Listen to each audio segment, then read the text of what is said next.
Olá, professores! Hoje a nossa reunião pedagógica é para vocês, professores de atendimento educacional especializado. Bem, a dislexia é um transtorno específico de aprendizagem que afeta habilidades básicas de leitura e linguagem por apresentar falha no processamento fonológico, que causa dificuldade para processar os sons das palavras e associá-los com as letras ou sequência de letras que os representam. Então, assim, o aluno com dislexia, ele vai apresentar alguns sintomas na linguagem oral, na leitura ou na escrita. Na linguagem oral, ele vai apresentar assim, alguns erros de pronúncia. Nesses erros de pronúncia vai estar incluso algumas trocas, algumas omissões, algumas substituições de palavras ou até mesmo adições e misturas de fonemas. Já na leitura, pode apresentar alguns erros de decodificação, reconhecimento de palavra, inadequações de ritmo e entonação, fluência e compreensão, em relação ao esperado para a idade, né, e escolaridade de cada aluno. Então, a gente tem que perceber isso. Já na escrita, os erros de soletração e ortografia vão estar presentes, né, que são os mais comuns. Omissões, substituições e inversões de letras ou sílabas, né? Até mesmo como a dificuldade na produção de texto, né? Principalmente, com velocidade abaixo do esperado para a idade e escolaridade, né? na produção de texto. Atendimento escolar.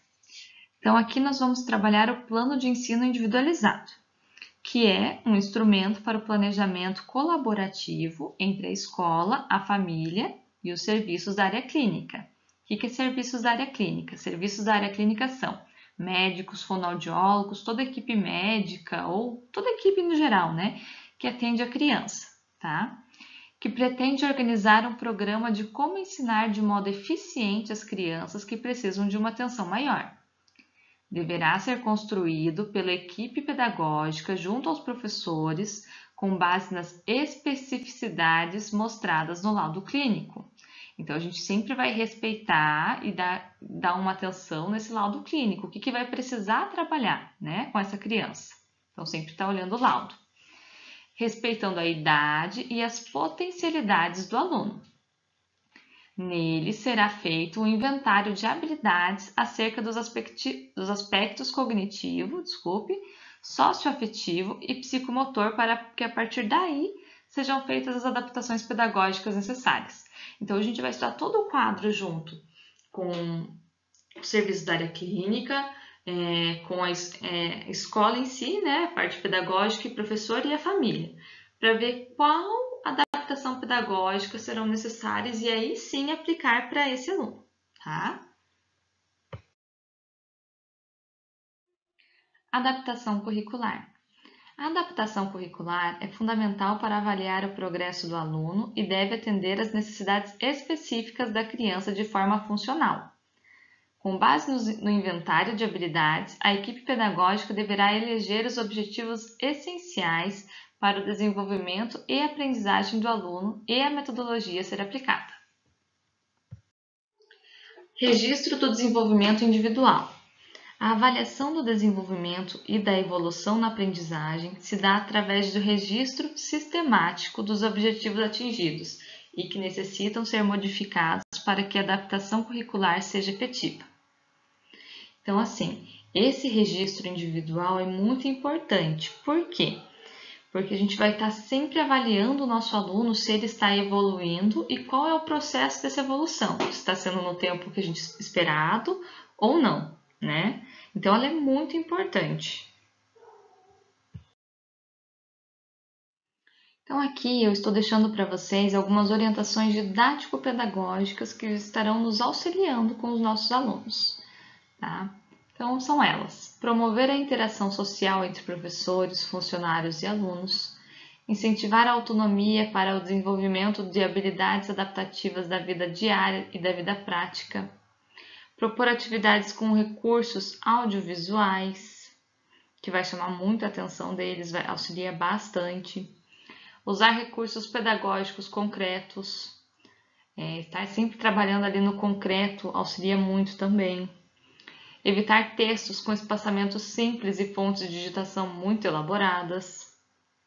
Exercer o papel de ledor. Permitir o uso de fichas para consulta. Ajuda muito eles, né?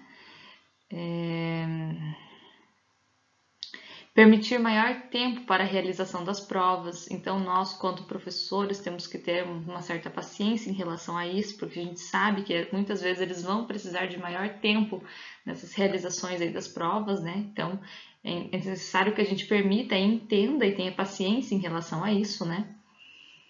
Registro atualizado do desempenho e do andamento do plano de ensino individualizado. Então, aqui são algumas orientações, né, que vão nos auxiliar, né? Claro que muitos professores têm sua maneira, encontram algumas outras soluções, mas essas são algumas mais específicas que estarão nos auxiliando. Tecnologias assistivas. Tecnologia assistiva é uma área do conhecimento de característica interdisciplinar que engloba produtos, recursos, metodologias, estratégias, práticas e serviços que objetivam promover a funcionalidade relacionada à atividade e participação de pessoas com deficiência, incapacidades ou mobilidade reduzida, visando sua autonomia, independência, qualidade de vida e inclusão social. Tecnologias assistivas, recursos, metodologias, estratégias. Então, aqui estão alguns dos recursos das metodologias e das estratégias que a gente pode encontrar, tá?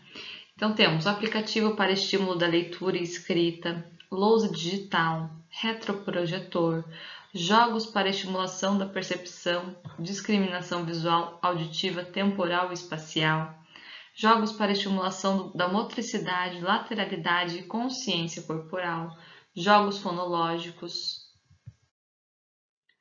jogos cantados, jogos de soletração, jogos da memória, jogos de rimas, com letra e som, letra e figura e sílaba, figura e palavra, jogos de bingo, né, com letras, palavras, sons, animais, natureza e objetos, quebra-cabeça, caça-palavras e cruzadinhas, alfabeto móvel, ditado recortado, histórias em quadrinhos, par-lendas, entre muitos outros recursos que a gente também pode utilizar. Então, isso aqui são só alguns exemplos. Indicações de leitura. Então, aqui eu separei algumas indicações, na verdade, 3 indicações, né, de leitura para vocês. A primeira é o método das boquinhas.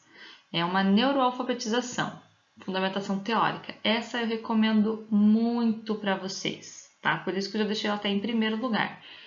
Nós utilizamos bastante, até em casos que não são de dislexia, mas principalmente em casos de dislexia eu acho ela fundamental.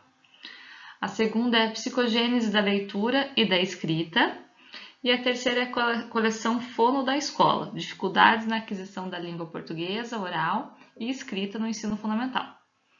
Todas essas eu acho de suma importância, mas são algumas indicações que eu deixo para vocês, né?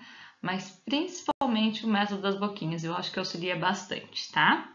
Então essas são as minhas indicações de leitura para vocês.